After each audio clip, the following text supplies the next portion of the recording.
Halo Sobat Pans, di video kali ini kita akan membahas laporan keuangan PT Era Jaya Swasembada Tbk dengan kode saham ERA untuk kuartal kedua tahun 2024. Mari kita lihat lebih dekat kinerja perusahaan elektronik ini.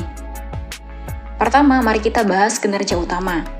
Laba bersih ERA meningkat 23,9% menjadi 568,28 miliar.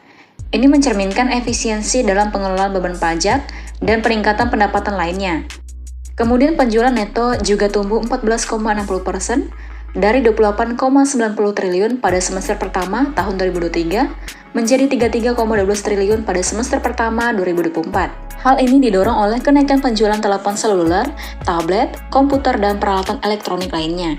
Lalu total aset ERA meningkat 16,32% dari 20,45 triliun pada akhir tahun 2023 menjadi 23,78 triliun pada akhir Juni 2024.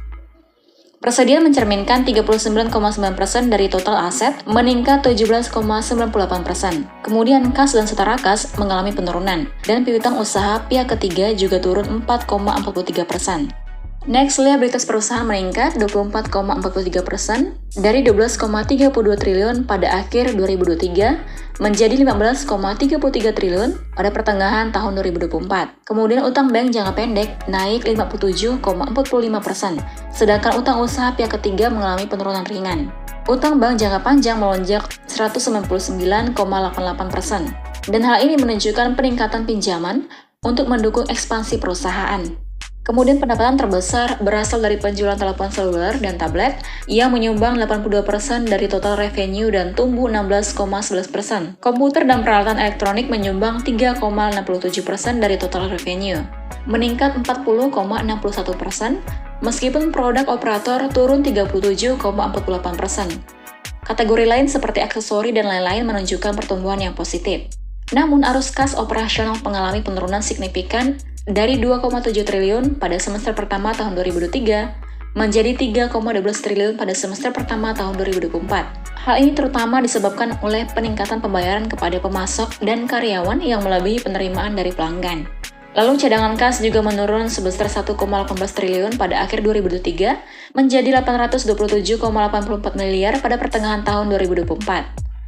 Dan hal ini menunjukkan tekanan pada likuiditas perusahaan. Selanjutnya Sobat Pans, piutang usaha pihak ketiga yang macet meningkat 28,63 miliar menjadi 35,59 miliar.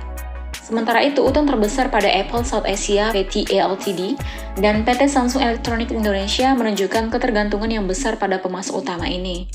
Kemudian anak usaha terbesar ERA seperti PT Erafone Arta Retailindo, PT Teletama Arta Mandiri, dan PT Sinar Eka Selaras berkontribusi signifikan terhadap total aset perusahaan. PT Erafone Arta Retailindo memiliki aset 6,89 triliun yang berkontribusi 28,98% terhadap total aset. Dan ini menunjukkan betapa pentingnya peran mereka dalam keseluruhan bisnis ERA. Next Sobat Pans, analisis dan prospek ke depan menunjukkan bahwa meskipun ERA mencatat pertumbuhan laba dan penjualan yang solid, perusahaan perlu lebih fokus pada manajemen persediaan dan utang. Peningkatan persediaan yang signifikan dan utang yang meningkat berpotensi menjadi risiko jika permintaan pasar tidak memenuhi ekspektasi. Penurunan arus kas operasional juga menunjukkan perlunya perhatian pada pengelolaan utang dan strategi persediaan untuk menghindari masalah likuiditas di masa depan. Nah, kesimpulannya secara keseluruhan, meskipun ERA berhasil meningkatkan pendapatan dan laba, tantangan terkait arus kas dan hutang perlu dikelola dengan hati-hati untuk memastikan berkelanjutan pertumbuhan perusahaan.